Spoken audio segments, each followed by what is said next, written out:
Today on SCC, the crew compare what the hobby was like in 2016 to today. Then Kristina presents the impossible question, when do you sell your Grail? Coming up now on SCC.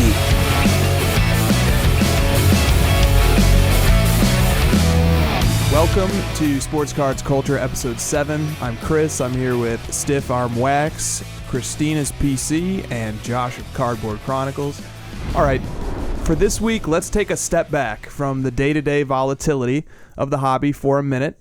I just want to reminisce a little bit on what the hobby was like in the summer of 2016, which is roughly the time we all came back to the hobby, and then compare it to what the hobby is like now in 2021. But before we get to that topic, let's just do two little quick tidbits. The first one, I'd like to thank Jerry of Slab Savers on Instagram, slab_savers, for sending us this really cool customized card ladder slab saver. That's number one. Thank you, Jerry. And then number two, we are all adorning one form or fashion of card ladder merch. So Kristina and I are matching in our Luca silhouette hoodies. Stiff has the baby goat Luca hoodie, and Josh is rocking the card ladder dad hat. And it looks great. Okay, now that that's out of the way, by the way, you can check out the merch at cardladder.com/merch. All right, so let me tell you what my strongest memory of the hobby from 2016 was. It was winning my first eBay auction. It was only for $125, but my heart was absolutely pounding. I definitely felt like a lot of money to spend on a sports card at that time. And I remember where I was standing. I remember what time of day it was. It was visceral. It was memorable. I just remember it felt like an eternity waiting for the card to arrive in the mail. Everything just felt so much more exaggerated compared to how it feels now, 4 to 5 years later. Everything was just new and exhilarating and amazing. I would love to go back to that day from time to time. All right, Kristina, Yes. Do you have one really memorable moment or experience from when you came back to the hobby in 2016? Well, I remember you sitting on the floor in your parents' living room surrounded by cards. And I had never been into sports cards as a kid. So I thought it was really interesting that you had so many. And then I think the most awesome moment for me in 2016, getting into the hobby for the first time, was when I pulled a Karl Anthony Towns Elite Dominators signature series out of 25, I believe, the week after he was named Rookie of the Year. From your first hobby box. Yes, which I bought on Amazon, which I don't recommend doing now, but it worked out well at that time. Yeah, that was one of the very best cards you could get out of that box you got in your first box. And in fairness, half of those cards were Knicks, so that were laid out on the floor. Oh, okay. Yeah, okay. Yeah, excuses. So, Josh, same question to you. Is there any one memory from when you first got back into the hobby that has really stuck with you until now? Yeah, I'm thinking of the obvious, where I got my cards from my mom's house, and I looked at them, but I'm actually going to go with just winning my first auction. I remember which card it was. It was a 2015 Spectra LeBron blue, which you see me now and you're like, what the heck? Right. It was just I wanted something cheap, and I kind of wanted to get that first one out of the way just to see what it was like. You get it in the mail, and it it's sort of like a love at first sight kind of thing, and then it was like, oh crap, this is going to be an addiction now. How did you settle on the Spectra? Did you just kind of search LeBron, eBay, and found it, or? Yeah, I think it was one of the auctions ending the soonest at the time that I was looking, and it was cheap, and it was shiny, and it was had LeBron on it, so that's all I needed. Nice. All right. Okay. So let's see if we can recapture what the hobby was like back in 2016 and compare it to today by using, you guessed it, data. All right, so here's a snapshot of what the market looked like around the time we came back to the hobby, and I've retrieved this data using Card Ladder's all-time sales history database. So we're just going to use 3 cards to paint this picture.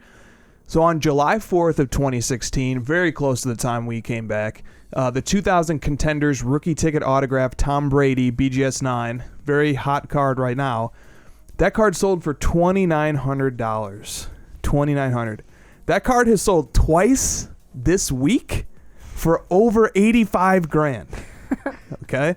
All right, here's example number 2. On June 14th of 2017, the 1996 EX2000 Credentials Kobe PSA 9 sold for $2,324. That card sold in November of 2020, a little over 2 months ago, for $51,400. And here's the third example. On June 30th of 2016, the 2009 Bowman Draft Chrome Blue Refractor Auto Mike Trout BGS 95 sold for $4,300. That card last sold for $70,000 in early December of 2020. Okay. So what you're saying is the person who invents the time machine, get a subscription to Card Ladder, find the exact date all these cards are going off, buy those cards back in the past, come back to the future, sell them, and be gazillionaires. Yes. And the Card Ladder part is important because that's one of the great things about having all-time sales history is you can torture yourself with little tidbits like this. Okay, so there's a pretty clear trend here. Key cards of some of the hobby's biggest names that were selling for like $3 to $4 grand in 2016 and 2017, they are now selling for 50 to 90 grand today. So that's the story that the data tells. Prices have gone through the roof, and they keep going higher. All right, now with this data in hand, let's ask the question, what was the hobby like from the experiential point of view rather than the data point of view back in 2016? And so let me tee up the first question for Josh. Okay, so we've observed that 3 to 4 grand in 2016 had roughly the same purchasing power as 50 to 90 grand today. So Josh, take me back to 2016.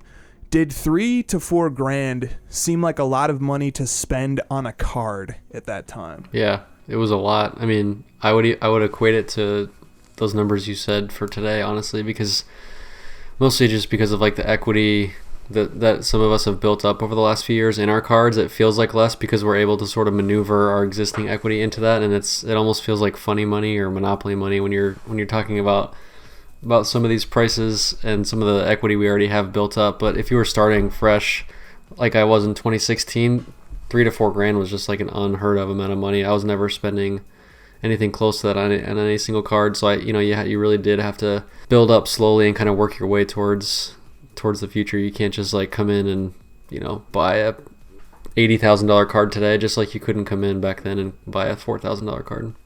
Yeah, and guys who had come back in 2012 saw prices that were similarly smaller with respect to 2016 prices. I know of a couple of MJ collectors who did come back in that 2012 time span when MJ autos were $500 a pop, and that's been the story year after year. Is that you'll never be able to get back in at yesterday's prices, but if you do start today, you can start building up your own PC equity so that you can start making moves that could enable you to be where the guys you envy are at right now. Is that fair to say? Sure. Yeah, I think I'm glad you picked this time span of 4 years, because it does take some perspective to notice that like 4 years is a long time. Some of the guys that have been in it and they're really frustrated they can't get to a certain level, and they've only been in it for 6 months to a year. I mean, 6 months to a year would have put us at like mid 2016, I was still just like I had nothing in 2017. Just kind of slowly working my way up, buying what I could, refractors, anything I could find, and it really does take years and years. Yeah, it does. I was in June of 2016 into 2017. I was buying hobby boxes of Donruss for the crazy number of $50. I have a question for you on that, so don't go too far. On secondary markets. Yeah. Okay. Yeah. Don't go too far because I do have a question for you on that topic. Okay. But I have a follow-up for Josh first. Josh, tell me about the first time that you did spend about 3 to 4 grand on a card. Was it nerve-wracking? Was it exciting? What was it like? I think it would have been like late or like mid 2018 or late 2017, I spent $4,000 on a raw LeBron rookie SP Authentic auto out of 500. And when it was like raw in the sense that like I had no idea what I was getting when I bought it, and it just like it was a kind of iffy seller, and it was like, oh, this isn't graded, this is going to be trimmed or something, and it was okay. I think it ended up being like a PSA 8, but that was a nerve-wracking buy. It was the most I'd ever spent, but I think the most I'd spent before that was less than $1,000, so it was pretty stressful. Yeah, as I think about that, the first time that I spent that range was winning a Michael Jordan Noise Boys PSA 10, and I think it was spring of 2018 as well, if memory serves. And I was so pumped, actually, to win a card of that magnitude. I just felt like I graduated. You know, I had equity in my PC, so I knew that, like, I've got a lot of liquid stuff that I can sell now, so it felt a lot more. That's another part of this too. I wonder if you relate to that. I felt more and more comfortable spending larger and larger sums as the equity in my PC got bigger and bigger too. Just knowing that I could, you know, had this equity built up, made me more and more comfortable to buy bigger and bigger cards. Did it work that way for you too? Yeah, because I would never need the full amount that it costs to get the card, because I would usually sell something at the bottom, or even I would sell the full amount to pay for the new card if I could. It was just sort of like a gradual. The $4,000 in that case was like $2,000 of selling other stuff, and then eventually when I got a $7,000 card, it was selling the SP for $5,000. It's just sort of like snowballs to the, like you said, you get to the point it's just more and more comfortable. Definitely. All right, let me throw you one more here. Were you more comfortable spending $3,000 to $4,000 on a card in 2016? Or spending $50,000 plus on a card in 2021? Definitely, it's crazy to say out loud. The way you phrase it makes me sound crazy, but it's the $50,000. It is. I think that is true. I think if we were to like systematically look at like, were there more cards over 2020 bought for $50,000 or more versus in 2016 bought for like $4,000 or more? I bet there were more cards that sold for $50,000 or more in 2020. It just is the state of things, but it kind of just shows how different things have become, how collectors have built up equity over the years. It makes them a lot more comfortable doing stuff like that. All right, Kristina, ever since we started collecting in 2016, you've loved opening product, as you already mentioned. And I remember you ordered box after box of that 2015-16 Donruss basketball from Dave and Adams when we were getting started. And those boxes, like you said, were going for about $50 to $60 at the time. By the way, they're over $400 now. What are a few of the things that you remember about the hobby from 2016? What was it like collecting cards, opening product, visiting shops back then? I remember the shops always being empty when we would go visit them. Like, no one else would be in the store except us. That is not the case. That was not the case in 2020, like, obviously pre-pandemic. And I remember every time I spent money on boxes, I would feel like guilty. Like I had just like bought like crazy shoes or something, like, you know, like high heels or like some crazy Nike, where I would just be like, oh my gosh, like I'd like, as soon as I hit submit, I'd like instantly have buyer's remorse until the box arrived. And then I'd be like, yay, it's fun time. But I would hate to see you without buyer's remorse, because there was box after box coming in. She ordered a case of blasters at one point. 20 blasters just show up at the door one day. Anyway, I'm sorry. No, you're fine. Just make fun of me, but that's fine. Yeah, so I ordered a case of blasters, and I remember like working my way up to it. Like it would be like one box of like hobby, then it'd be like, okay, this time I'm gonna order 2 hobby boxes, and then it was like, okay, I'm gonna order 5 hobby boxes because I would just go through them so quick. And then finally I ordered a case of 20 blasters of 15 Donruss and a basketball, obviously. And I think I spent like, it was like $900. Like it wasn't like a lot compared to what you could buy now, but I remember being like, oh my god, like I cringed like at the price at the time. And then I was like super guilty. I don't think I told you that it was coming, and it just showed up, and I was like, oh yeah, I forgot. Like midnight purchase. I bought a case of blasters. So what did we do with the cards after we got them? We opened the boxes, then what? We would open them and then we would create sets because we had so many. I made at least one master set of the entire product, except for the Elite Dominators. I'm still missing a few rookies and Hall of Famers for the Elite Dominators, minusing off the signatures and the autos. I made an entire complete set of the parallels and the inserts. And then we created sets and we were selling them. Yep. And we were selling those sets like up until like 2 years ago, I think. Like, we were selling them up until last year when we finally ran out. Yeah, like people were still buying had that. 50 or 60 200 card base sets. Yeah. Okay, and so and it came full circle recently because Christian Wood cards went crazy. Jokic, big rookie from that year. Porzingis, Devin Booker. And so we unearthed dozens and dozens and dozens of base cards, and in some cases like rare parallels, like the inspiration and the hollow parallels, numbered die cuts, from just keeping that stuff over all these years. So all right, and then you touched on this a little bit, but my last question on this topic for you is, how does the hobby back then, in just a few, along a few different variables, doesn't have to be holistic, but how does the hobby in 2016 compare to the hobby now in 2021? I think, I don't know, like, I wasn't on Instagram at first, so like there wasn't really an online community that I felt a part of. I had read some forums but didn't really feel comfortable being in there with some of the posters, so like personally, so I kind of stayed away from that and would just like hang out in card shops and go to new shops and like talk to the owners and talk to anyone who was in the store. And that was kind of my community and my lane of the hobby. Okay, and so compared to now? Now it's crazy. Like, I have friends all over the world, like via Instagram and social media, and like people who I can't wait to meet in person at National. Knock on wood, it happens. And like I feel definitely like I'm not so much an island of geekdom, but like we're a community. We're just like spread out. Sure. Okay. And now let me throw the same questions to Josh, the same two. The first one, what are some of the strongest impressions you have about what the hobby was like back in 2016?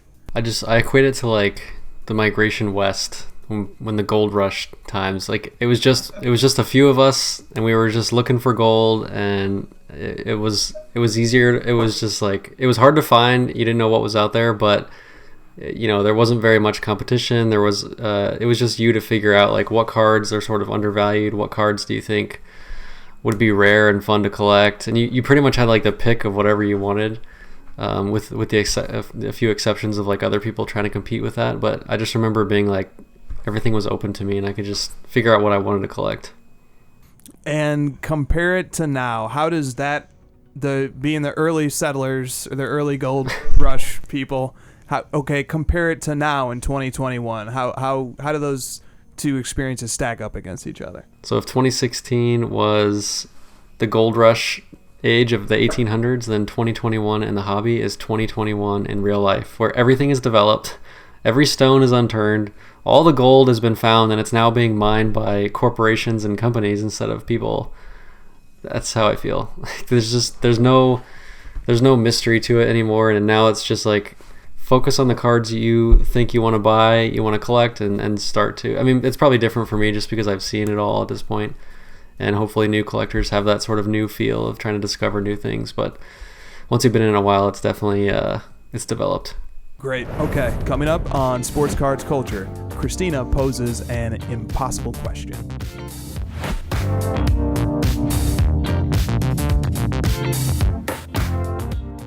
The future is now. Card Ladder is the fastest growing sports card app on the market. The best tools to help you track your cards, watch the trends, stay informed, compare cards, and track the growth of your personal collection. All in one simple and intuitive platform. Join the innovators, not the imitators. The best sports card app on the market. The stock market for sports cards. Card Ladder.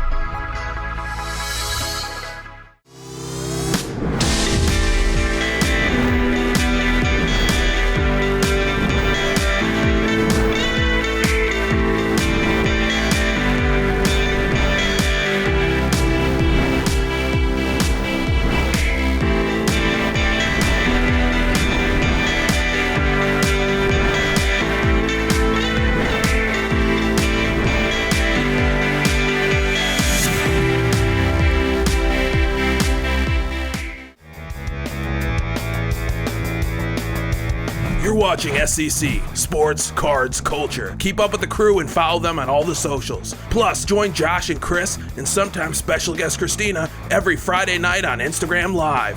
The Crossover.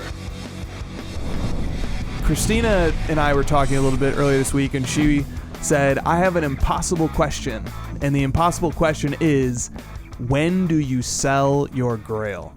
So let me kick this one over to Kristina first, so you could explain a little bit more about what you meant. Don't go into specifics about what provoked you to ask this question, but you can talk about it generally if you want. Okay. I think it's obvious, like, once you get the Grail, it's kind of a moment of, like, what now? Like, what next? But for some players and for some PCs, there is a singular Grail that once you achieve, there's no level up. And my question was prompted by the market being kind of crazy right now. Just a 2 a.m. while working question that I was pondering that I threw out into the air of, when do you know when to sell your Grail? And, like, how do you come to grips with letting that go, knowing that you will never see it again? And obviously we can't just have everybody holding Grails forever, because then nothing would ever sell that we want. So some people do inevitably come to that point in time where they make the decision to let it go. For some people, maybe the decision gets made for them by nature because they pass away or something like that. But for most people, or like needed financial or they gain. need it. Yeah, right. Okay, so all right, I'm going to come back to you to answer your question. Oh, God. But first, let me throw the question to Josh. And Josh, that question is, how do you know when, or maybe a better way to put it is just, when do you sell your Grail? Well, all the Grails that I've sold were at the time that I bought them Grails for me, and it seemingly was the peak. And I think that's kind of the definition of the Grail for me. It's like, this is the peak of where you can get to for this player or set or whatever, like, specific category you're talking about. And the only case of selling one for me is when I'm going to be upgrading or soon upgrading, or I've got, I've now leveled up into the next tier, and I have reached the point where I can move to the next level. That's usually it for me. But once you get to the top when there isn't something above that, I haven't reached that yet, but if I did, it's almost like, do you sell for like some life-changing event, or do you keep it forever? Do you pass it to your kids? These are like tough questions to ask, man. I mean, I think that I'd like to have, at that point, have like a few Grails hopefully built up to where I could just hopefully always at least have one in my possession. That's a nice balance. What do you say, Kristina? When I would like to know what you say. What I say? I don't know. I have a very radical position on this question. I just really have a hard time foreseeing myself selling any card that represents a Grail status card in my PC for any other reason than that it is to upgrade to a new, even more elusive Grail. That might change with time.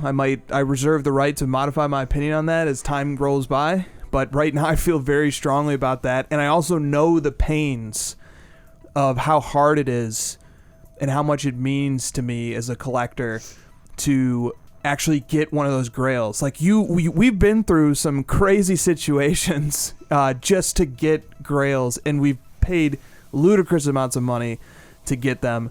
And there's just it's never very easy to get it done, especially when it's like Grails that you can't just sit around and wait for it to show up at an auction house, because it might take a year or two, and by then the card is worth 5x what it would have been worth if you just would have went out and found it at the time. Plus, with auction houses, then you have a lot of publicity around that card. So then you have a lot more sharks in the water also looking for it. Totally. So to me, just the Grail is always, to this point in time, been worth way more than its market value. So like from that point of view, just from that equation, it just has always been much more desirable to keep the card than to take the money, because the card is worth more than the money to me. So that's my answer to that question. But, it could change. It could change. And it does. It enters into any person's mind. Like, I could let this or this Grail go and do X, Y, and Z, and you think about it, but ultimately it just comes back to the fact that, like, no, this is a Grail. I'll sell every other little card in my PC before I let a Grail go. So, but now let me throw it to you. When is the right time to sell a Grail? I think there's a reason I called this the impossible question when I was posing it, because to me, it's totally situational. So, like, my moment to sell will be different than yours, than Josh's, than any, like, Card Ladder member, than any listener, than any viewer. But to me, those Grails represent a lot more than just the player and the card. They represent the journey, the climb to that level. Even when leveling up, like, I think I would be it was very difficult for me to let go of certain cards, even knowing it was going to level me up. Like the Luca orange. Why do we have to always bring up that card? Yep. But yeah, like, I still bemoan, like, losing out on that card, even though it was to level up. And then, like, trying not to be a sappy girl for a second, but, like, guilty. Like, all of these cards also represent, like, our journey together and, like, our hobby experience together. And this is something that we do together. So, yes. Like, it's not just about, like, oh, I like Luca or I like Michael Jordan. It's about, like, oh, like, Chris and I, like, went on this crazy road trip to get this Grail, or bought someone a car to secure this Grail. So I think that, to me, it is an impossible question because I don't think there is an answer. There you go.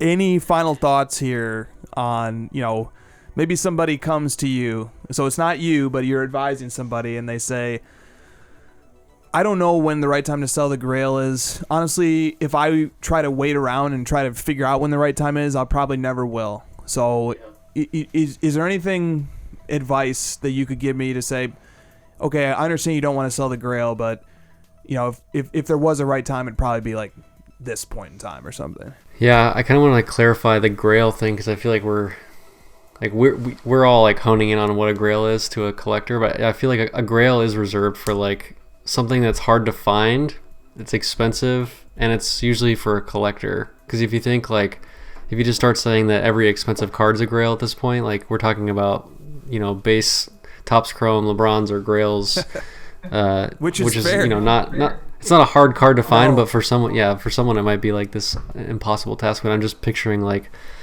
as a collector, trying to find that actual, like, rare item that you've always thought, like, this is something I'll never get because it's too hard to find, or it's too, you know, impossible to acquire financially, whatever it is.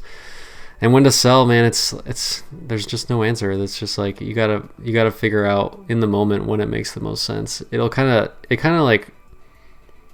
comes to you on its own. Like, it's not that you think about in the future when you're gonna sell it. You know, in the present when it's time to sell.